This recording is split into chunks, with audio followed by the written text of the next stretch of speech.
Во топ тема на ваша страна вечерва на Жешко столче поранишниот председател на Кривичниот суд, Владимир Панчевски. Дали е злоупотребен системот за распределба на судски предмети, АКМИС?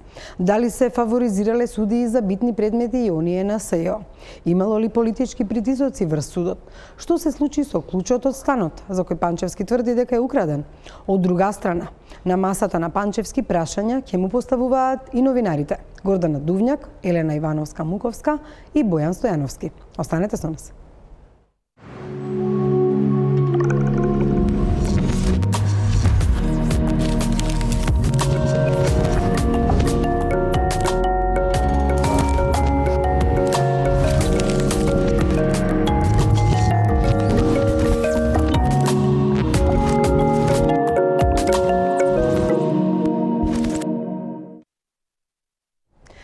Добро вечер, господине Панчевски, благодарам што дојдовте на топ тема на ваша страна. И вие сте на Жешкото столче вечерва, затоа што не само што сте до мене вака како водител и новинар, туку наспроти се моите колеги кои ги следат случувањата во судството, колешката Гордана, Бојан и Елена, па ќе се справите некако, верувам, со сите наси, со нашите прашања. Добро вечер, благодарам на поканата. За почеток секако дека актуелно веќе минатата недела и ова е постојано онаа истрага што се води околу АКМИСот и го чекаме извештајот кој е иницииран од Министерството за правда, во која има некоја група која тоа го испитува, меѓутоа секако и претресот што се случи во вашиот стан по налог на специјалното јавно обвинителство. Во очекување на тој извештај од Министерството за правда, сакам да ве прашам дали во ваше време навистина е злоупотребен тој систем на распределување на предмети, електронски систем или популарно наречен АКМИС, дали е тоа можно да го направите? Значи најпрво би сакал во воведот да ве искоригирам. Не е точно дека се води истрага за Владимир Панчевски. Тоа што беше како претрес, што се вршеше врз лицето Владимир Панчевски во просториите на Основниот суд Скопје 1 Скопје, беше дел од предистражна постапка која се води за сосема друго лице, општо познато веќе на медиумите, бидејќи јас ја дадов до медиумите и наредбата за претрес во мојот дом и мојот личен претрес. Не знам како ги поврзуваат медиумите, односно јавноста како ги поврзува овие настани, тоа што има формирана некаква комисија од страна на Министерството за правда за да го проверува АКМИСот со овој другиот настан и како специјалната обвинителка тоа го поврзува во јавноста во своите изјави, мене не ми е познато. Факт е дека на 5.10. дефинитивно во Република Македонија настапи мрак за правдата. Факт е исто така дека на 5.10. беше извршена присилба врз правосуден работник, судија, активен судија. Исто така факт е дека на некаков чуден начин специјалното јавно обвинителство, опишувајќи го тоа во наредбата која имаме и тука, можеме и да ја покажеме, детектира дека на 15.8. кога некое лице бришело некакви податоци од сопствен компјутер, Панчевски некако на мистериозен начин бил инволвиран во тоа. Интересно е, мислам, ако некој ги проверувал фактите, Панчевски не беше ни во Република Македонија тоа време, користеше годишен одмор. Така да извртени факти, извртени тези, различни тези пласирани. Ако едната е она што го испитува и да ви одговорам Министерството на за правда, прашањето, апсолутно. Дали е злоупотребен АКМИСот? Апсолутно, од моја страна не е злоупотребен АКМИСот. Дури ни во случај, ако се соочите со таква писмена наредба, дали се случило, например, на одреден предмет, рачно да напишете и да распределите за кој судија ќе биде? Апсолутно не. Дали сте имале писмени наредби Вака да ви кажам, значи нешто? АКМИСот е база на податоци. Тоа е база на сите предмети кои што ги содржи одреден суд. Таа база стои во Врховниот суд, тој ја менаџира. Стојат податоци и во судскиот совет. Секој месец, значи како завршува месецот, таа база се заклучува. Никој апсолутно не може да интервенира во таа база после завршувањето на тековниот месец. Значи тоа може да се направи по строги правила по кои што се работи и со посебно поднесено барање до судскиот совет за да го отклучи системот па да се извршат било какви интервенции кои што се направиле поради некаква грешка во системот. Инаку, АКМИСот, не знам дали знаете, мислам дека е општо познато, е донација на УСАИД. До пред скоро 2 години, дури ни судскиот совет ги немаше клучевите од АКМИСот, а тоа се оние клучеви шифри преку кои што може да се влегува во АКМИСот. Тоа го имаше фирма која го сервисираше АКМИСот, така да Панчевски ниту е информатичар, ниту е некој Джеймс Бонд во ситуацијава, па да влегува во системот на мистериозен начин, да прави паралелни системи и да мести предмети. Значи, тотална небулоза. Да, моите колеги Дувњак, Гордана, Бојан и Елена ги следат овие случувања, затоа и на нив ќе им давам и збор во однос на ова, Елена. Да, јас би се надоврзала на она што е актуелно околу АКМИСот, да не биде нели дека кажуваме лични или измислени работи.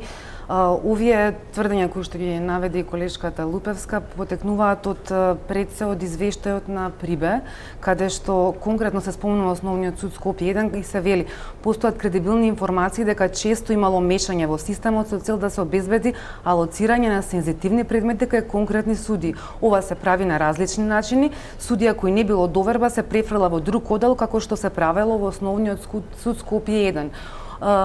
Дали вие како председател, бидејќи и вие бевте предходно до пред една година председател, сте можеле да не знаете за ова или пак ги демантирате воопшто овие податоци кои што се наведени во извештајот? Ги демантирам тие податоци. Не знам како тоа некој судија бил кредибилен, некој судија не бил кредибилен, како тоа го проценила комисијата на Прибе.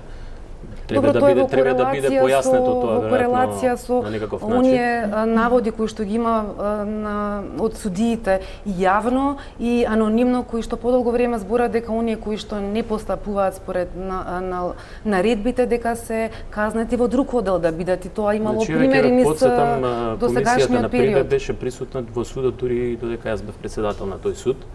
Ќе ве прашам како на фантастичен начин одеднаш, после една година откако Владимир Панчевски не е председател на тој суд, станува тема на дневен ред и е непријател број 1, значи е на некаков начин во предистражна постапка јавно обелоденето, предистражна постапка која е тајна, од страна на специјалното обвинителство кое повикало медиуми, обелоденува дека врши претрес во канцеларија на Владимир Панчевски како судија, што апсолутно не е точно, и како одеднаш Владимир Панчевски стана непријател број 1, кој што оддавал државни тајни, службени тајни и ја злоупотребил на некаков начин службената положба. Вие сте му непријател и на Вангеловски, бидејќи само да ви кажам дека и он има една дадена изјава. Очекувам да излезат со овие факти. Очекувам да излезат со факт, со подкрепа на овие тези со факти. Добро, истрагата е во ред, ќе видиме како ќе заврши во тој дел. Не истрага, повторно ќе ве извинете, добро вие судите, така да бидеме по предистражна постапка за друго лице, не за Владимир Панчевски. Дали мислите дека Евангеловски како и Прибе има некои непријателски чувства за вас, затоа што и тој неодамна за неколку медиуми еве и за Телма вели под целосна одговорност тврдам дека постоеле аномалии и манипулации со распределба на предмети во Основниот суд Скопје 1 со години од страна на претходните председатели. А и сами рековте дека во Врховен суд стигнуваат извештаите од АКМИСот. Точно, ако го знаеле тоа, требале да реагираат и требале да ги отстранат тие аномалии до сега. Требало да се зборува гласно за тоа. Меѓу другото, јас на седница на Врховниот суд за некои аномалии и реагирав јавно во текот на 2013 или 2014 година и крајно не се гледам себе си во редот на тие судии, во редот на тие председатели. Вие знаете, имаше многу председатели, веде председатели кои што извршуваат таа функција во изминатиот период. Па дури една личност може да се потенцира во две функции. Која личност? Вака, знаете, публиката не ги знае личностите. Дувњак, повелете. Да. Јас на нашиот гостин би му поставила две прашања вечерва. Првото упатено до граѓанинот Панчевски, а второто до судијата Панчевски. Првото прашање е: господине Панчевски, спиете ли мирно во овој период?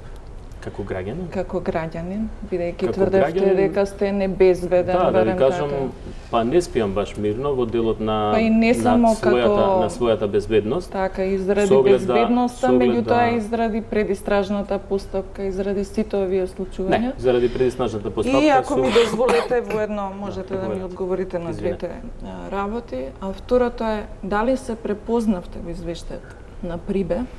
Мене ми беше многу поинтересен, се разбира и овој дел колешката Елена што го цитираше, меѓутоа уште повеќе оној другиот дел во кој што се објаснува што подразбира експертската група за заробена држава, и ќе цитирам: вели контролата и злоупотребата на судскиот систем од мала група судии на моćни позиции кои им служат и промовираат политички интереси, не се намалија на било каков значителен начин. Овие судии продолжуваат да вршат притисок врз нивните помлади колеги судии. И исто така во извештајот се вели дека споредено со претходниот извештај, само една од 12 препораки се спроведени. Најпрво, Панчевски не е на моќна позиција, веќе скоро 11 месеци. Ако сметате дека моќна позиција е председател на Основниот суд Скопје, Скопје. Зошто да не? Најголемиот суд во државата, каде што сите најтешки кривични дела се... Во моментов Панчевски не е на некаква моќна позиција. Извештаите се правени во време кога сте вие председател на судот. Спијам мирно во делот на предистражната постапка. Не чувствувам никаква одговорност за ништо, бидејќи Панчевски ништо нема направено таму, нити постои нешто за што се обидуваат да пронедат или да монтираат. Не спијам мирно во делот на кражбата на клучот и тоа би го потенцирал. А зашто кога сме се довеле бравата? Па кој рече дека не ја смени бравата? Зашто тога сте небезбедни? Значи се чувствувам небезбедно бидејќи кога службено лице на кое му е дадена таква доверба во таква институција која што е формирана за да открива кривични дела во рамките на законските правила кои што треба да постапува, се дрзнува да краде клуч при претрес. Значи, кои се намерите на тоа лице, службено лице, кое го води претресот, да не зборуваме за се тоа што се случуваше во мојот кабинет и на кој начин бев третиран без оглед на тоа што не требаше да биде вршен претресот таму, каде што ме однесоа да го вршат претресот, бидејќи бев затекнат на друго место. Согласно наредбата, ќе ја покажам ако треба тука, стои на местото каде лицето ќе биде затекнато. За да на срамен начин ме покажат пред сите колеги, ме понижат, за да бидат викнати медиумите во една предистражна постапка, мислам дека сега се отвори Пандорината кутија на специјалното јавно обвинителство и незаконитостите на кои подолго време укажував. Јас само имам едно потпрашање, дали вие бевте во председател на судот за време на првиот и вториот извештај на Прибе? Не. Јас бев председател само за време на првиот извештај на Прибе. Дури имав средба со групата. Групата интересираше, точно имаше фокус зашто беше дојдена, воопшто не беше дојдена за Акмисот, ова е сега некоја втора епизода, веројатно е некаков начин, некаква нарачка за расчистување со судството, заради посакуван исход на постапките на специјалното обвинителство. Панчевски не е само Панчевски, таргет е судството, значи Панчевски ќе го има, ќе го нема, ќе го разрешат, ќе го осудат, ќе го елиминираат на било каков начин, како што тоа што се случи со клучот. Значи не знам од какви побуди беше тоа направено. Кога ќе ви влезат во канцеларија и кога ќе ви повикаат талфи и ќе ви кажат исправете се и раширете ги рацете и нозете, ставете ги рацете на зид и раширете ги нозете, ќе сватите каква постапка води специјалното обвинителство. Каде сметате дека е контрадикторно? Јас не сум најголемиот криминалец во држава, па со таков третман да се однесуваат со мене. Јас сум актуелен судија. Можете ли да ми поранешен председател на Основниот суд Скопје, постапка каква е? Дали е тајна? И зошто тогаш како судија изнесувате податоци од предистражна постапка? Тоа е на моја одговорност и ќе ги изнесувам нормално во своја одбрана, бидејќи не сакам да јавноста да биде, тоа е од јавен интерес. Не сакам јавноста да биде во мрак. Не мислите дека малку си придавате преголемо значење? Од една страна велите не сум моćна фигура, јас сум центар на настаните, сега ќе си придавам значење. Политичка хајка се води против вас, дека вие сте во еден од читав јас деновиве подготвувајќи се за политичка хајка. Грешка, не сте прочитале тоа. Прочитав. Тоа може би некој извадил нешто од контекст. Вие сте последен бастион на правдата. Апсолутно да. Да? Се сметам себе си, да. И го сметам судот, Основниот суд Скопје, Скопје за последниот бастион на правдата. А не мислите дека може би сте главниот кочничар за да тргнат работите подобро во основен. Точно е, почничар сум на кражбите на клучеви при претрес, на брутално извршен претрес без да му бидат дадени правата, без оглед што јас сум судија, не ми беа дадени правата во постапката, не ми беше понуден бранител, не ми беше понуден Добро, ништо. зашто сега лично кога сте засегнати ова го зборувате? А ако некој така се однесува и за време на вашиот мандат, јас не сум сега можел... сте лично засегнат, па ова се излегува на виделина. Ама јас не сум во специјалното обвинителство па да знам тие како работат. Нити па се обратил некој до мене. Значи секогаш во постапките кога имало ситуација каде специјалното обвинителство го кршело законот, секогаш судот го констатирал тоа и секогаш сме давали соопштенија. Вие многу добро знаете дека лична освета кон СЈО? Моја? Да. Апсолутно немам зашто да се осветувам кон СЈО. Апсолутно. Така, повелете Со секој почитување кон колегите, но секој од нас треба да си ја работи работата законито. Господине Панчевски, внимателно ве слушав дека зборувавте. Ги негирате сите обвинувања на ваша сметка, но сепак факт... Нема обвинување на моја сметка. Мислев обвинувања за злоупотреби, наводни злоупотреби, евентуални злоупотреби, но сепак фактите се против вас. Можат ли Кои факти, само да ми ги кажете факти? Можат ли вашите два телефони одземени да го дадат клучот дали сте комуницирале со одредени личности и сте оддале одредени информации за сторители на криминал поврзани со специјалното обвинителство? Па еве ќе ги почекаме да видиме. Не можат ли? Може ли да се дознае со кого све сте комуницирали изминатиот период? Или прашањето и дали дали сте е тоа со комуницирале некој од ворвот на ВМРО, Апсолутно или со слично? многу сум комуницирал. Со многу луѓе сум комуницирал. Кои што беа дел Еве ќе од видиме што ќе предметите на покаже. Дали тоа СЈО? беа Ќе обвинети видиме луѓе што ќе од... покаже истрагата. Дали тие луѓе биле И кои предмет на податоци истрага кои на СЈО? податоци биле предмет на злоупотреба на Добро, може ли таму да најдат телефонски разговор каде што Панчевски информира некого за одредена постапка предистражна на специјалното јавно обвинителство или за одредени мерки кои се Ма не можеме побарани? да зборуваме за предпоставки. Не, јас ве прашувам дали Треба има да ги такво видиме нешто? фактите. Добре, јас конкретно Според ќе мене прашам. нема. Дали вие и Лјупчо Палевски сте го информирале Него за не нешто? познавам лицето. Бидејќи тоа што се случи еве претресот кај вас е поврзано Да со ви тој кажам предмет. вака искрено, значи дента кога бев повикан во кабинетот на ВД председателот, кога ми беше само дадена наредбата да ја прочитам, беше собрана значи една голема публика на луѓе тука, беа двете обвинителки, Ленче Ристовска и Катица Јанева и еден куп истражители. Значи ВД председателот ми ја подаде наредбата, ја читав, кога стигнав до трета страна, еве тука е третата страна, читам некој датум 14.8.2017 година, читам лице Лјупчо Палевски и само се вртам кон јавната обвинителка и викам грешка ви е веројатно во куцањето да не треба да стои Панчевски. Бидејќи очекував дека наредбата се однесува за мене и за нешто што јас сум направил. И да ви кажам, навистина бев многу изненаден. Обвинителката ми рече да, за Лјупчо Палевски, а сега стани и појди со нас. И толку беше. Може ли во одземениот хард диск на господинот Палевски да има некој прислушуван разговор од вас? Не можам да коментирам за нешто што не ми е познато. Ниту го познавам лицето, ниту познавам дали му е одземен хард диск или што е направено со. Па не, 100% сте били информирани, тоа беше исто настан кога го одзема нов сет на прислушувани разговори.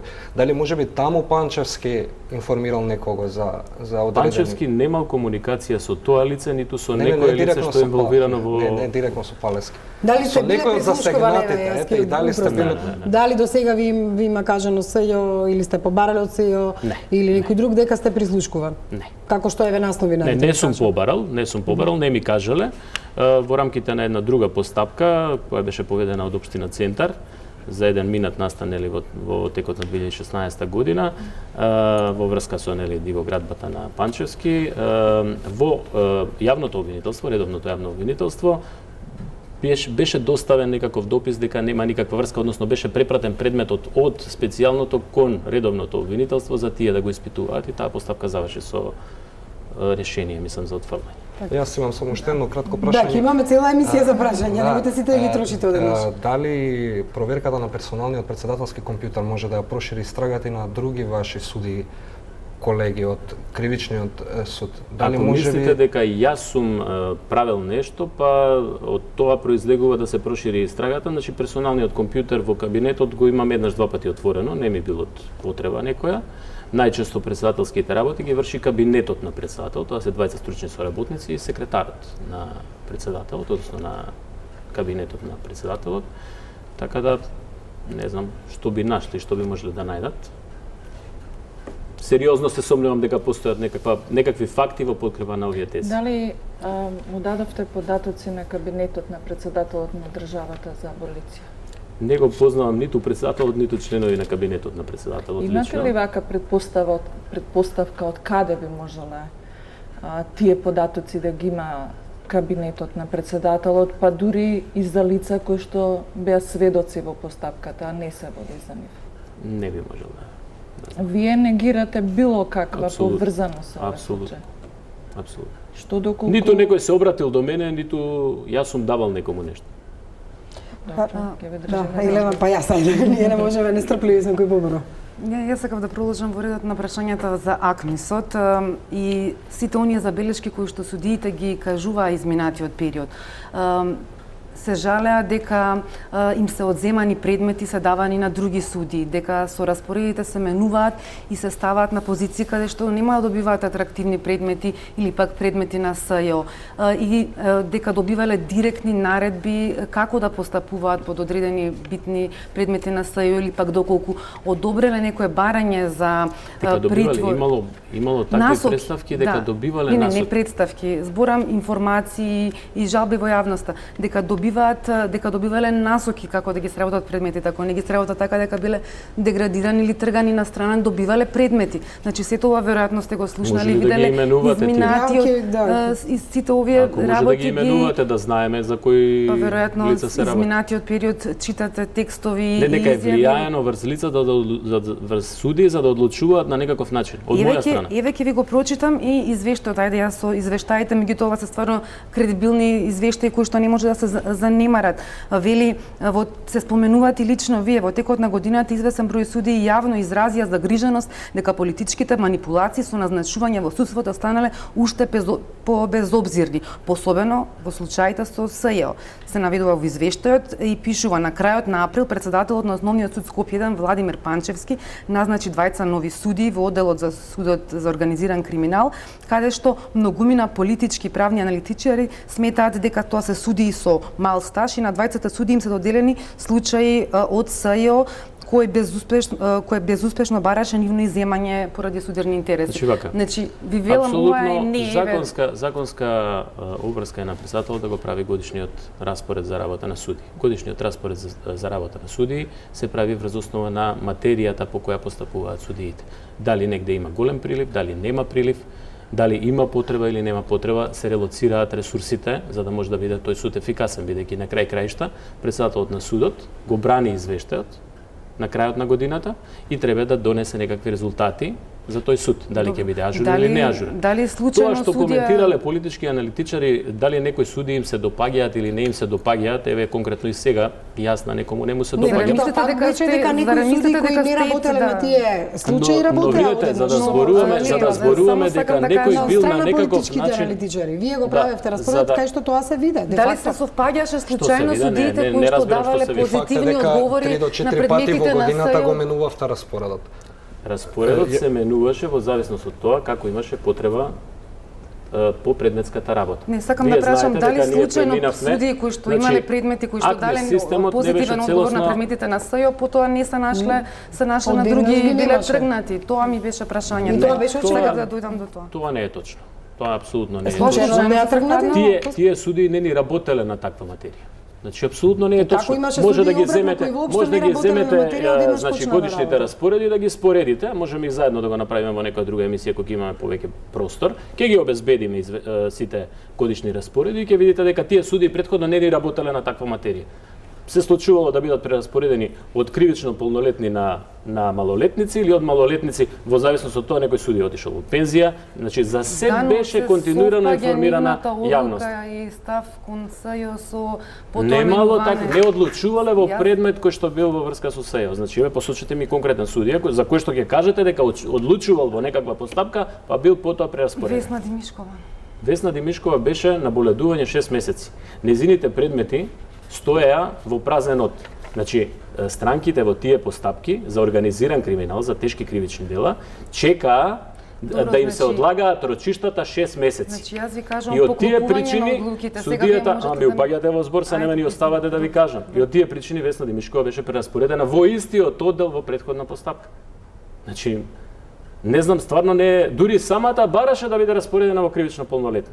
Што се факти, тоа не е нешто што не е направено без анализа и без консултација со судијата, па јас не сум таму, ни јас, нити било кој председател пред мене, не е авторитет некој па сега да им наметнува нешто на судиите. Може ли ја да цитирам? Тогаш па толку приговори имаше на годишниот избор. Тоа си е процедура која што сите гледаат да си ја запазат. Значи, приговори, не може сите да бидат задоволни од се. Значи видете, ако материја, знаете, многу е убаво јас да имам два предмети и цело време да примам плата, таа судиска плата да ја примам и да седам во канцеларијата и никој да не ме прераспоредува. Па нема да приговарам, ќе приговарам, секако ќе приговарам зашто лагодноста ми ја нарушил некој и ме ставил на материја кај што има илјадници предмети да работам. И уште една работа да ви кажам. Значи, АКМИСот не беше целосно имплементиран во Основниот суд Скопје 1 Скопје. Владимир Панчевски го направи, ја направи комплетната имплементација на АКМИСот. Не беше имплементиран во два клучни оддели. И тоа во одделот за санкции и одделот за прекршоци. Каде што се големиот број, скоро 40.000 предмети зафаќаат од годишен обрт на предмети во тој. Дали имало паралелен систем, само што Само морам да ја цитирам Кацарска која дојде во ова студија и на соседната маса ќе ја цитирам. За жал во 21 век во Македонија, земја кандидат за влез во ЕУ, ние зборуваме за постоење на злоупотреба на електронскиот систем. И вели, постојат докази за ова. Постојат докази дека претседатели на суд, вели во множина, влијаеле. Откако предмет ќе биде доделен на судија, никој нема право повеќе да се вмешува, но постојат и случаи каде судија кој добил притворски предмет наредниот ден, тој предмет му бил одземен, вели таа. Баравте да цитираме судија и ви цитирам. Да го видиме кој тоа го направил. Значи не е само теза да се постави. Не, судиката кажа дека не е бил доделен, па зошто не го пријавила тоа до сега? Зошто молчела до сега и зошто сега го кажува тоа? Ама не е невистина. Не е неточно. Ама јас не знам дали е вистина. Не, вие сега идете тоа го тврди судијата. Треба да го видиме предметот и да го обелодениме и да кажеме тој кажал така и така за да се направи да се одземе тој предмет. Има повеќе истражните органи да жалат да истражат. Апсолутно. Јас ќе ја поддржам целата поставка. Дали вие кога дојдовте за председател ќе соработувам ако има нешто такво за мене. Ви се пожалија судиите дека вашата кажав дека нема да се повикувам на судискиот имунитет. Да речеме имавте претходничка, Лидија Неделкова беше пред вас председател. Дали судија ви пристапил и кажал: ние председателе до сега имавме проблем. На рака ни беа одземани или давани предмети. Дали тоа до сега се случило? Никој вас не ви се пожалил никогаш. Никогаш. Еве пошто е во множина да не испадне само вас ве. Иако сте тука, значи никој не ви се пожалил дека имало такви работи. А за време на вашиот мандат се пожалил некој, дошол кај вас во канцеларија да ве праша зошто го прераспоредувате на тој начин и не учествува во предмети на СЈО? Не се пожалил, тоа сме го дискутирале на колегиум. На колегиум јавно бил објавен годишниот распоред. Секој од судиите, согласно Законот за судови, има право да си поднесе приговор до надлежните институции кои што се Врховен суд. Поднесува, не поднесе еден или двајца приговор на вашиот распоред. Значи видите, 7 од 57 па и не знам кој процент е. И ако ја земете во предвид лагодноста на одредени судии да работат само на 10 или 30 предмети, а да има судии заглавени со стотици предмети или со илјадници предмети, како што е во одделот за прекршоци. Ама судиите се жала дека не им се давале предмети. Тоа е една од проблемите што се жала дека не им се даваат предмети. Се тргаат од АКМИ системот и за да не им се даваат предмети. Или се ставаат на прекршоци или на нешто за на крај да испадне дека не работат. Тоа се делот за белешки. Апсолутно не е точно. Апсолутно не е точно. Како ви нека дадат факти дека е тоа така. Значи сега зборуваме за трети лица кои што се повикуваат на некакви, значи тези без да видиме факти. Јас ви кажувам дека не е точно, апсолутно не е точно. Дали може јас само кратко преку пример да илустрирам или да докажам дека сте влијаеле директно? Може, преку пример би сакал да чујам. На 18 октомври лани, што значи пред една година точно, сте донеле упатствие, тоа е ден пред специјалното јавно обвинителство да влезе во тајната полиција и да обезбеди податоци од Управата за безбедност. И ќе го цитирам дословно упатството до судиите кои сте го пратиле. Ако судијата добие предлог за превземање на конкретно дејство по кое треба да донесе наредба или било каква одлука, кој го добил директно на рака од надлежниот обвинител, задолжително да го врати. Прво треба да се достави до одговорниот службеник кој во согласно со судскиот деловник треба да оформи и заведи конкретен судски предмет, а не веднаш да го земе на работа поднесокот со оглед дека ваквото постапување неделовничко. Што било неделовничко? И да не го кажевте вие, јас сакав да го кажем тоа. Каде, значи, каде вие ги исправивте, а тие постапувале погрешно? Стојам за таа одлука и таа одлука слободно може јавно да се објави. Значи, деловнички е најпрво предметот да стигне преку приемното оделение до службата каде што треба да биде распореден. Но тоа го направивте на крајот од вашиот мандат, упатството. Да, не случајно го направив, токму судијата Весна Димишкова одстапи од тоа и уште една судика, за која што ќе зборувам малку подоцна, можеби не во оваа емисија, во некоја друга. Не, подобро се да кажеме сега го одстапија од постапувањето, од таквото постапување, дадени се укажување до службениците дека тоа е неделовнички. Дури судија примил предметот специјалното обвинителство, за тоа имам докази, имам факти со кои што ќе излезам во јавноста. Чекам да видам како ќе се развијат сите работи околу Панчевски.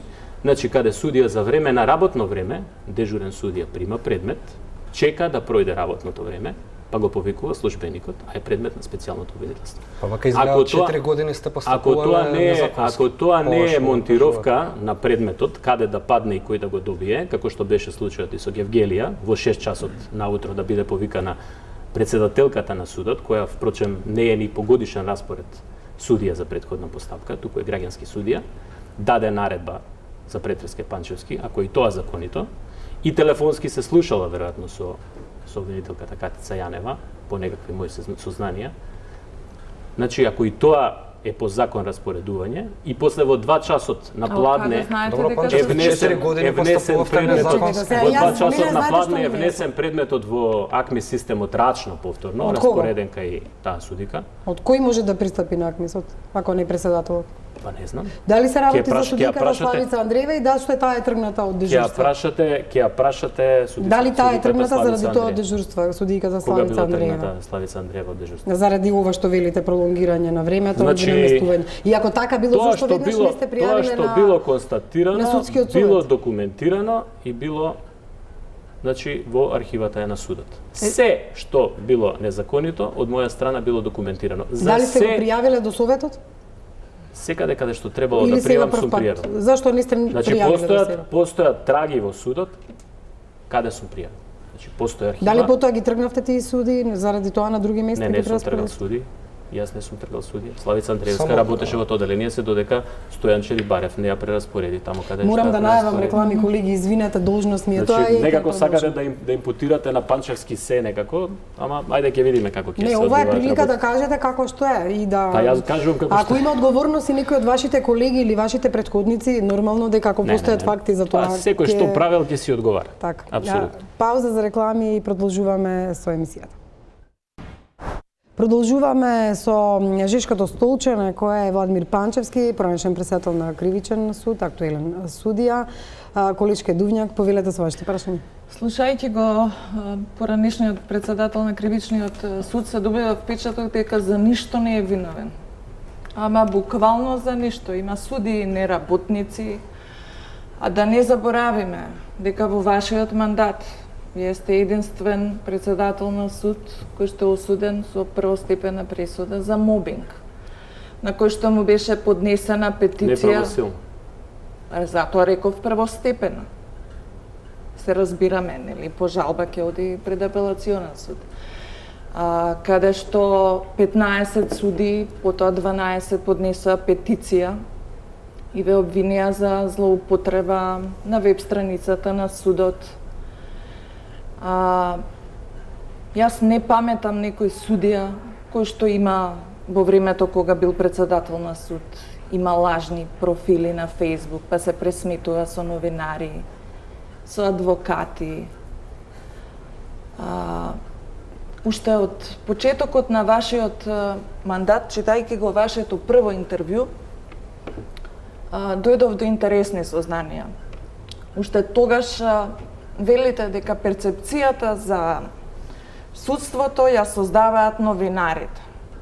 И некако ми наликувате сега на некои политичари во заминување, кои што имаат од сите страни и во сите гледаат непријатели.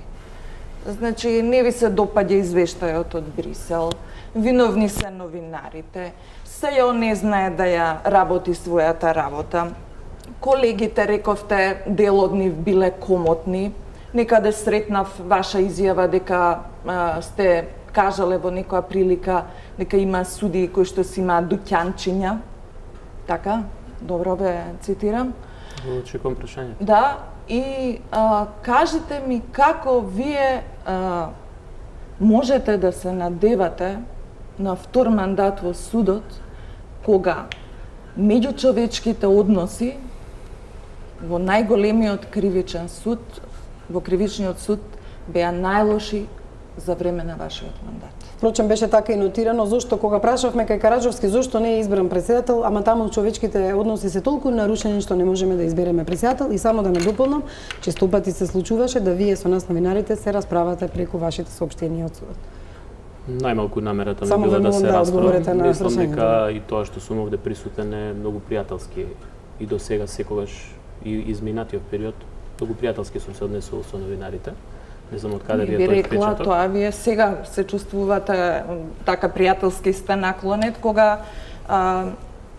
вие сте предмет на Вие имате некакво обсерванција. лично искуство со мене? Јас со вас најмалку имам Не такво знам од каде ги искуство. темелите. Меѓутоа, Соопштенијата што Соопштенијата, затоа ги спомнав. Соопштенијата биле Зошто се расправавте општо со цела афера? биле соодветни на одредена ситуација како што налагале околностите во тој дали момент. му прилега на Јавни председател се на суд? апсолутно судот и јас како председател во секој момент сме биле транспарентни во однос на тоа што се случува во судот.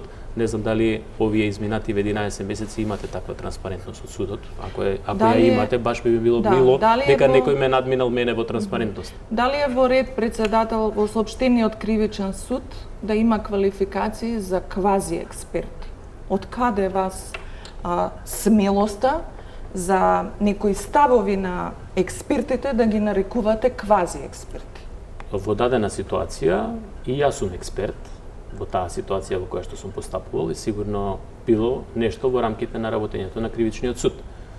Тоа е субјективно мислење, дали е некој оценка моја во тој момент било дека некој квази експерт сака да искриви сликата за работењето на судот. Значи, индиректно признавате дека сте го злоупотребувале Ама соопштенијата се јавни. Ама дали тоа прилега на председател на суд и на суд да се занимава со квази експерти за нивните ставови? Си има институција, судски совет за факти кој што си треба да си ја процена таа работа. Апсолутно по сите представки кои што беа поднесени против мене во таа насока, постапките се завршени со отфрлање на пријавите. Не знам, не ве разбирам што сакате да постигнете со прашања. Не ме разбирате? Ке ве разбирам. Јас ке ви повторам уште еднаш. Со кое право вие очекувате втор мандат? Со максимални резултати. Кои се тие резултати? Со бодови, со квалитет на работа. Тие кои што се цени. И со најлоши меѓучовечки односи во судот? Видете, за меѓучовечките односи не е потребно еден човек да постои, тоа се меѓучовечки односи, значи каде што има повеќе луѓе. Судот брои 400 вработени, можеби повеќе од 400 вработени, сите се карактери на некаков начин. Председателот на судот е единка. Канцеларијата на председателот на судот, додека јас сум бил таму, вратата била секогаш отворена и доаѓале. Вашиот мандат се случуваше, не во други прашања во интересно време. Мандат можеби вас би било во фокус на некаков начин. Дали било претходно, дали било после тоа, не знам, слушам вчера имало некакви, не знам, расправи во кабинетот на председателот. Да не одиме во ситници затоа што јавноста односи зависат од луѓето, не можете да негирате дека на судски совет расправаше за состојбите во кривичниот суд. Не негирам, по представките расправаше и представките се отфрлени. Имаше информација за лошите состојби. Да, и претходно и судиите нели доаѓа петиции, бунтови, писма, имаше кривични пријави, значи како време на ниту еден мандат од председател претходно и потоа немало толку бурни реакции од толку многу суди, значи не се само поединци, веројатно тоа треба да Да го проверите со тие кои што... Добро, Бојан, повелете вие за да не одиме во персонализација сега на Јас ги слушав и колешките Значи, кога го видите на крај исходот, дека нема никаква постапка од нигде за тоа, да, значи нема Бојан, повелете. поента. Ама со друго прашање сега да не биде само персоналните. Секако, јас ги слушав и Елена и Гордана што поставуваат прашања, ве слушам вас, се ове гони неправедно, незаконски. Се ја не ме гони. Акмисот, добро, предистражна постапка има. Веројатно преголема желба имате да ме гони. Немам јас лично никаква желба, не ве ни познавав пред ова, така да не би имал никаква желба да ве гони никого. Него СЈО ете отвара предистражна постапка незаконски, Акмисот функционира, вие не сте го злоупотребувале. Значи се излага, ние прашуваме некои прашања кои се ненормални и не кореспондираат со реалноста. Значи, Акмисот функционира така како што функционира. Вие сте председател на функционира. суд и градевте безправно во центарот на градот и ве урива каков правен кредибилитет би имале сега за да зборуваме за право. И тука сте И тука грешни. сме. Како може да е дивоградба, зграда изградена 1928 година? Надградба. Добро, не ме фаќате сега се смеловите во зборови. Акти кои што се донесени. Ја урнавте сам дивоградбата. Немаше дивоградбата. Ама што беше, тогаш што Ама уривавте? поставките го покажуваат тоа. Не, господине Панчевски, не сте во право и знаете дека не сте во право. Имате ли конкретно прашање? Да, имам конкретно прашање. Фирмата EduSoft, која го одржуваше системот во кривичниот суд, 10 месеци веќе не го одржува. Распишан е нов оглас, што значи нема никаква контрола врз Акмис системот и Комисијата за правда нотираше дека системот функционирал, но бил злоупотребуван и манипулиран. Ајде објаснете ни на 15 септември лани кога специјалното јавно обвинителство ги поднесе првите две обвиненија со скратени рокови, какви рокади направивте во распоредот? Се сеќавате? Во септември ги направивте рокади. Не знам какви рокади. Па знаете како се... Баш при распоредувањето биле направени рокади. Точно така. Во септември ги имате направено рокадите. Значи, видите, точно е ова дека веројатно 10 месеци нема никаква контрола на Акми системот. Тоа го забележав и денес и вчера, кога специјалното обвинителство влегло и на некаков начин на УСБ одземало некакви сегменти од Акми системот. Значи, очигледно е дека контролата веќе е испуштена. Додека беше Владимир Панчевски председател на тој суд, се беше под контрол. Така, ама премногу било под контрола. Ама еве јас наоѓам стари наши надписи и цитат од судија која суди или од основниот суд кој претпоставам тоа што сакале да бидат анонимни поради целокупната вика ликови, не анонимни, сега анонимни може да измислиме се. Исто е како да ве прашам кои се тие 10 суди кои можеби биле наклонети кон вас, ќе ми ги дадете имињата на 10 суди? Немало такви наклонети кон мене. Немало. Затоа е Панчевски во ваква ситуација. Да имало наклонети ќе излезеа, сега ќе се бореа за мракот во правдата. Да имало наклонети. Зошто имавме впечаток, целата јавност, новинарите, медиумите известувавме. Кога бевте председател на судот, се што ќе дојдеше предмет од СЈО и се однесуваше на функционери од тогашната власт и кои што требаше да бидат и сослушувани, да видиме како ќе се одвиваат тие истражни постапки, постојано наидуваа на некаква блокада. СЈО се жалеше на сето тоа. Значи, обструкции дека не може да работат и слично. И му се слушуваше на судија кога требаше да одреди некаква мерка на поранешна министерка и слично. Јас сум председател на суд, прв меѓу еднаквите. Не можам да знам дали некој е во добра или во лоша здравствена состојба. Пишувавме дека постојано бевте во клинч, постојано СЈО велеше дека не може да работи во такви услови и постојано имаше проблем дека во вашиот мандат СЈО не може да работи и дека како да се прават обструкции на нивната работа. Зошто? Кого го штитевте? Прво, од моја страна не е работен ниту еден предмет за СЈО. Не, зборувам ја, видите, вие сте биле председател. Јас сум бил председател, но ја не можам на судијата да му кажам како да ја сработи работата. Ако има таков судија на кој што јас сум му кажал како да ја изврши работата, нека излезе и нека го каже тоа. Точно ли е дека на судијата Јован сте го искинале решението, па после тоа... Не е точно, слободно викнете го судијата Јован. Јас сум искинал некој решение. Значи, и тоа. Тие што многу добро ме познаваат во судот. И после тоа човекот отиде на боледување и од боледување во пензија. И судиката Ристова исто се пожали дека откако дала стар за бомбите, дека е тргната во прекршок. Дали судиката Ристова исто имаше јавно дадена изјава дека откако дала став околу бомбите, дека е тргната исто. Судијата Ристова не учествувала во ништо со бомбите. Значи има таму факти кои Совет учествувал. А каде го дала тој став? Значи јавно изразен став за бомбите. Или во Каде јавно? Во медиуми го изразила ставот? Во поврзано со предметот. Дека не сакала да како може, како е прашање сега, значи се отвора ново прашање, како можела судијата Ристова биде запознаена со предмет кој што не е бил ни доделен? Не, значи сега многу интересно ова што го кажете. Постапување за предмет, значи не ги извртувате за Добро, вас вие лесно не е бил доделен тој предмет на судијата Ристова. Не ни постапувала во тој предмет. Јас ви кажувам за дадена јавна изјава. Сега вие може да го толкувате како точно е, апсолутно може секој да даде некаква изјава, хартијава, трпи се, ама факти бараме. Добро, така, зошто новинарите вие треба да се држите како новинари за факти, не за приказни. Панчевски, кај беше проблемот со Факт е дека клучот кај Панчевски е земен. Факт е, доказ има снимка за тоа. Не објавивте. Панчевски, зошто цело време јавност има? Зошто дека сте против СЈО, уште пред да дојдат кај вас дома и да дојдат во канцеларија. За време на вашиот мандат, дека за време на вашиот мандат, кога бевте претседател, како целиот суд и сите судии да беа заложници на една политичка гарнитура, дека ништо не можеше да помине. Зошто тоа е нечив впечаток, тоа не е мој впечаток. Тоа се факт кажуваат и бројките, анализите на одбиени притвори, бројки на одбиени барања за истраги. А вие знаете колку предмети се одбиени на редовното обвинителство? Добро, може 99% од нив. Се од 99% ако некој постои една година. Нормално ќе биде 99%. Знаеме како се делеа притвори лесно. Значи имаше низ годиниве кога се во шутка затворот беше преполн походници спија. Панчевски не одлучувал по притворите, одлучувале судии таму. Па затоа и ве прашувам судијата врз основа на закон и по слободно судиско убедување одлучувал. Нека излезе некој судија, еве тие сите што постапувале, слободно нека излезат и нека кажат Панчевски ни кажа да постапиме вака и вака. Да не определиме дали ви имавте политички притисоци лично? Вие си имате јавено политичари да ви кажат. Значи прво ниту познавам, Панчевски сам си ја води војната. Ниту некој стои зад мене, еве тоа го видовте изминатиот период. Ниту некој ме фаворизирал некогаш.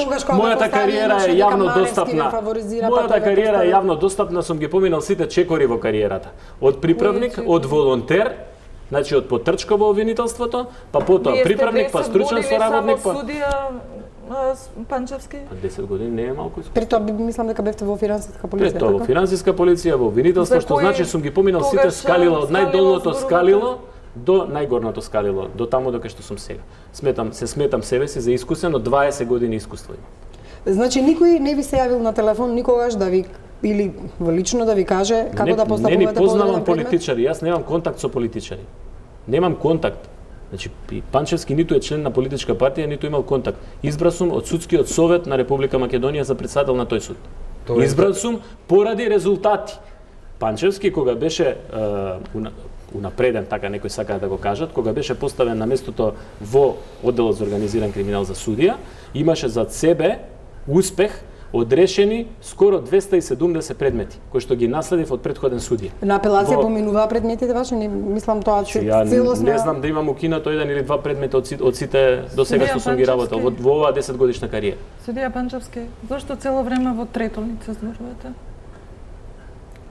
Да, и со кого војувате? Рековте во војната сам. Вие поставувате прашања кон Панчевски. Зошто билите Панчевски цело време? Зошто во трето лице? Јас кога зборувам за нешто, велам јас, а не велам Гордана Дувњак. Веројатно на тој начин се изразувам, не знам, ми пречи тоа? Не ми пречи, чудно ми е. Ако ви пречи, ќе се изразувам во лично. Уште едно прашање. Само една Си се мислите се персонифицирам себе си нешто? Па има и тука елементи на така. Добро, веќе ова психолошки анализи ќе направиме. Друго нешто сакав да ве прашам. Дали кога СЈО истражителите од СЈО дојдоа во вашиот дом, ги предупредивте дека имате видеонадзор? Имам налепници на целата зграда. Им кажавте дека нема што јас да предупредам, да ви кажам, не ми беше ни на крај памет. А зошто ги објавивте снимките? Не ми беше ни на крај памет дека некој може да се дрзне да направи такво нешто. Значи, ако тоа го направија на судија, актуелен судија, правник, на таков најподмолен начин, што да очекуваат останатите граѓани во Република Македонија? И заради тоа ризикувавте и го прекршивте законот и го објавивте. У својот дом можам да се снимам, можам што сакам да правам. Веројатно и во вашиот мобилен телефон имате снимки од вашиот дом. На предистражна постапка е, друго е. Тотално не ми беше на памет дека има видеокамера, среќа што имало видеокамера и што го видовме лицето на специјалното обвинителство. Дали ви го вратија клучот? Дали се направи записник? Не, се сомневам дека дали така. Дали пријавивте во полиција? Значи клучот не е внесен во пописот на списите кои што, односно на доказите кои што тие сметаат дека се доказ да ги одземат, не е внесен таму.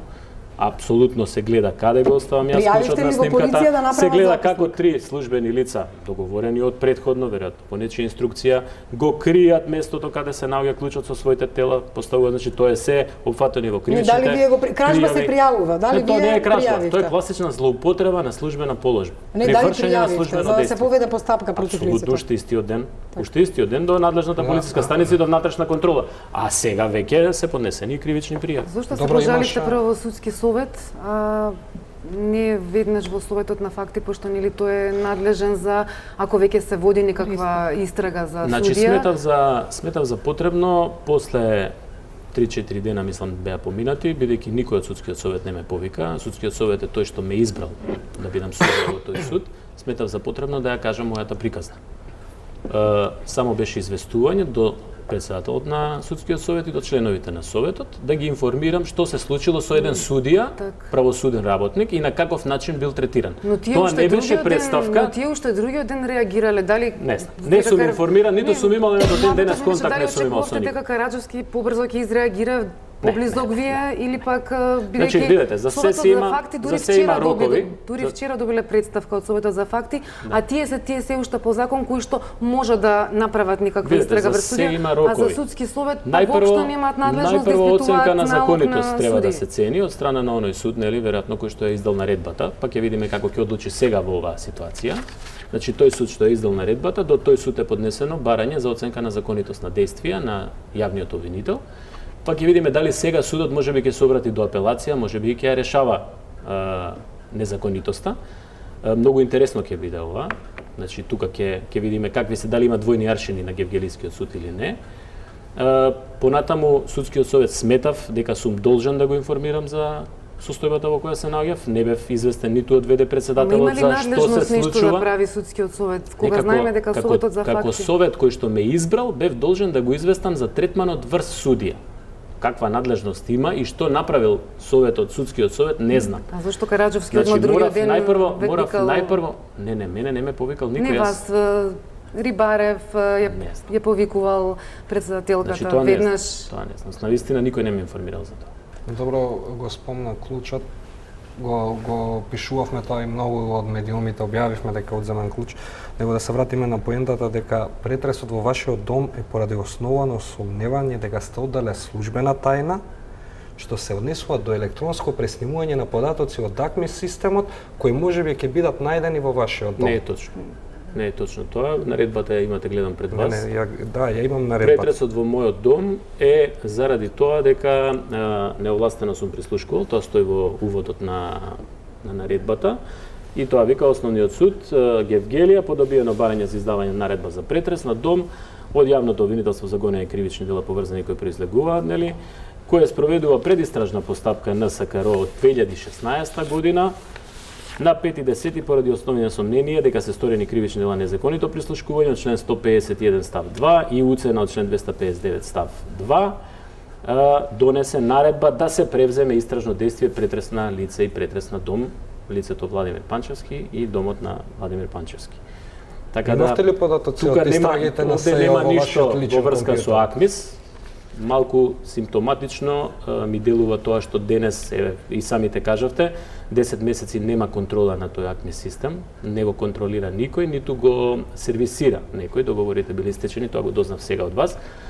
Симптоматично е дека некој доаѓа и со USB-ња сега влегува во системот и нешто прави. Интересно е вака како факт и апелирам до надлежните да го спречат тоа, да се обезбеди, значи, копија од базата, за да не дојде до некаква злоупотреба во идниот период. Морам да се надоврзам на примерките, не работеше АКМИСот. Па АКМИСот, да ви кажам, и ден денес има ситуации кога ќе дојде порака на десктоп на компјутерите, на екраните, дека АКМИСот нема да работи во наредните, не знам, 15 минути, саат време додека нешто се апдейтира или што се прави, значи тоа континуирано се во контекст на примерките, кога ќе пристигне известување за примерки. Вие само тие примерки се тајни. Верувам дека не одат на приемно оделение. Апсолутно, да. И дека примерките кој може да знае во судот дека има донесено посебна истражна мерка. Со број во затворен коверт, кој што не го гледа ни службеникот, го заведува бројот во посебна книга, која е исклучиво за посебни истражни мерки, и таа оди во затворен коверт мерката за која што се бара за конкретно лице, оди кај надлежна Дали вие судија. како председател знаете за таа примерка? Ниту сум ја видел книгата, ниту имам увид во податоците за лицата. Само кога ќе стигне кај И судијата на крај што краишта наводи- ниту ме интересирало, да ви кажам. Така. Значи наводите Бидејќи не било во доменот на моето работење. Затоа ве прашувам заради наводите во наредбата. Аха, да. За неовластеното прислушкување и уцена. Така. Апсолутно ниту ме интересирало, ниту сум имал увид во таа книга, ниту знам како изгледа. Знам само дека е книга која нели се препишува на поброеви како ќе заврши, како образец, пропишана согласно закон, така да таа си ја води службеник со посебни овластувања, службеник кој што има сертификати. Така. Ќе имаме пауза за реклами и ќе продолжите со вашите прашања. Ете, им кажав на колегите дека имаат уште 12 минути за да ги поставуваме прашањата на поранишниот председател на Кривичниот суд Владимир Панчевски, актуелен судија. Затоа бидете ефикасни и јас и вие, за да можеме да исцрпиме колку што може повеќе теми, затоа што се наоѓа на жешкото столче. Кај вас застанав, повелете. Јас ќе бидам краток. Одговорот од фирмата Едиус, која го одржуваше системот, рече секој предмет мора да помине низ АКМИС системот. Распределбата на предмети се прави во согласно со критериумите, бројот на предмети, важноста и редот. Но сепак во одговорот стои, но постои можност предметите да се прераспределат со одлука на председателот на судот. Во последнава реченица се препознавате? Тоа е деловничко решение, значи судскиот деловник го предвидува тоа решение, но апсолутно не се распоредувани рачно предмети. Значи предмети секогаш се распоредувани согласно АКМИС системот. Првичните информации од комисијата кои што се уште Значи не е објавен. деловнички судскиот деловник дозволува два начини на распоредување на предмети. Тоа е електронски преку АКМИС системот и одлука на председател за прераспоредување на предмети. Вие никогаш не имате рачно одгледано. Дали имате одлука? Дали имате Ако одлука? има, постои во И тоа списите се- и тоа е доказ, факт дека нешто е направено. Ако не, значи е по АКМИС. Така. Се што е она празно измеѓу, треба да се види чија е одговорност. Ако Поле- постои поле- такво нешто. Колешката Билјана направеше прилог и истражување минатата недела врз основа на податоци од комисијата која што е назначена од Правда за да го истражува АКМИ системот. Првичните информации се дека над 800 предмети останале нераспределени преку АКМИ системот, значи тоа се првични информации и дека има информација дека функционирал паралелен АКМИС систем, односно паралелен систем каде што рачно се распределувале предметите и се објаснува дека биле собирани кај еден судски службеник до 15 часот, но во моментот кога требало да се врши распределба не функционирале копчињата за нотификации и понатаму сега да не навлегувам, тоа се некои да речеме можеби електронски финти кои што се користеле. На тој начин и се врши, значи Да, предметите но дека не чекаат до 15 функционирало. часот. Зошто чекаат до 15 часот? Тоа е посебно уредено согласно правилник Чиф. за начин на Кој го значи донел? тоа е од судскиот совет. Од судскиот совет, Но од тоа е над апсолутно 800 предмети посебни да не правила. бидат распределени по Значи, АКМИ системот. не би се упуштал да коментирам Тоа е во делот на страшно. 800 предмети, но би можел да кажам дека во основниот суд Скопје 1 Скопје годишно циркулираат скоро 50 до 100.000 предмети. Значи 800 предмети, кога и во кој период треба да се види, А не зошто биле се чека до распоредени, 15 часот? Да се соберат сите предмети во тој ден? за да може да има Значи практично другиот ден судиите добиваат што ќе работат. Дента се заминуваат во веднаш се 15. заведуваат и се доделуваат на судија, а судијата ги прифаќа во оној момент кој ќе го отвори пред себе АКМИСот и ќе го прифати предметот. Меѓу 15 и 16 часот. Ако Но го зошто отвори биле тогаш, рачно ако не распределени го отвори електронски? утре дента, во зависност од А дитноста на зошто се предметот. чека ово? Тоа е спротивно на Што законот, се значи се чекало? кршеле закони во судот, ако 800 предмети не биле распоредени Значи, по не можам да електронски. знам за какви 800 предмети, веројатно има А тоа- некакво објаснување за тоа. Сериозно се сомневам дека тоа е нешто од мојот период. Ама Треба и да се види. комисија испитуваше Знаете и вашиот зошто, период. знаете и зошто се сомневам, бидејќи предметите, значи месечно се заклучува АКМИ системот. Ако не бидат внесени предмети, заклучно со завршниот месец, на први да речеме, наредниот месец, се заклучува системот за претходниот месец. И не може никој да интервенира Комисијата да внесе да антидатира предмети. Па тук може би Тоа заради се прави тоа само останале со толку многу барање. нерегистрирани, пошто они испитуваат 2 години период, значи период Тоа кој треба што да видиме за какви предмети се работи, да не се уверенија, да не се не знам какви предмети се. Ние издаваме и испитуваат уверени. сите, да. Ќе ги видиме, па ќе коментираме. Врховниот суд не видел забелешка во овие 2 години. Ни Врховниот суд, ни Судскиот совет, бидејќи тие ги имаат нели клучевите и базата на системот. Значи се стои таму. Дувњак? Ако се клучевите и базата таму, зошто одеше Јово Вангеловски до Гевгелија да го проверува акми системот? Малце и не би можел да коментирам, ќе треба да го прашате на шести спрат председателот на Врховниот суд. Не би можел да коментирам зошто тој одел, бидејќи ниту сум информиран, ниту Да, може би затоа што е поврзано со оваа наредбата до Гевгелискиот суд. Катица Јанева отиде во Гевгелискиот суд, надвор сите правила за претрес по судовите. Еве ќе ви кажам, значи во едно беззаконие кое го имаме, за кое очигледно и дискутираме вечерва, заради тоа сме и овде, очигледно е дека постои правен мрак на правните процедури. Дури ова што се случи со Гевгелискиот суд, кој што е соопшта надлежност, немаше да се случи, да имаше нормална примена на право, се знае кој и како одлучува. Значи, јас не се бранам со тоа што Гевгелискиот суд ја издал наредбата. Апсолутно тоа ми е, значи тоа е споредна работа за мене. За мене е најбитна работа да се утврди, да се докаже дали има факти кои укажуваат на незаконитости сторени од страна на мене. Што очекувате од работата на работната група и што го проверувате? Очекувам да излезат со извештај, бидејќи веќе го најавуваат, како што слушам председателот на работната група, кој што исто така и кандидат за судија во апелациониот суд, е многу активен во последно време. А зашто го доведувате во врска тоа едно со друго? Па заедно сме кандидати на И дека некој намерно не го одредил за да не знам, малку ми е симптоматично што судија од суд со општа надлежност е ставен за председател. Прво е симптоматично како е избран. Тој е од суд кој што првично имало бил спроведен акме системот тој првичен период. Тоа не му дава за право, тоа не дава за право дека треба тој судија да биде ставен. И кој го поставил на таа комисија прашање? Го поставило Министерството за правда, па на некаков начин сега се привилегира како личност. Велите како против кандидат добива некоја привилегија да учествува во таква истрага. Мој впечаток е, бидејќи истиот ден кога кај мене се врши претрес во судот, тој дава изјава пред судот во врска со незаконитости кои што ги поврзува со акмисот, па потоа судијата тоа се поврзува со внимателен во оценките. Да, никогаш не. Многу беше внимателен. Нема, ја не кажав ништо. Ама вие во старт навестувате. Значи прво ми е симптоматично како се има право на впечаток и ние. Прво ми е симптоматично како е избран баш судија од суд со општа надлежност да биде председател на таква комисија. Како не е консултиран судскиот совет или врховниот суд? Пилот суд каде што за Ама тоа не му дава право, сега исто како да кажете Панчевски беше председател, па му дава право да биде член на некаква комисија. Значи тоа не е дека тоа е комисија од 10 члена. Има информатичари, има и други суди, има Министерство за правда, не е само ја не се сомневам дека нема. Да не испадне сега дека ова е некоја лична... Не само да одговорите на прашањето. Не, апсолутно, секој почитување кон колегата, секојаш сме имале коректни. Добро, прашањето ваше беше какви се очекувањата? Индикативно е малку. Какви ви се очекувањата, еве да го повторам на Дувњак прашањето од извештај што треба да го донесе таа работна група? Да ви кажам искрено, по изјавите што ги дава, дека ќе бидат објавени резултатите од извештајот за 1, 2, 3, 4, 5 дена, ми звучеше како на броење во ринг, нели 1, 2, 3, 4, 5 на некој што е во нокаутиран. Веројатно овде е нокаутирано правосудството во Република Македонија. Треба да се расчистат овие работи. Значи сигурен сум дека ќе се расчистат.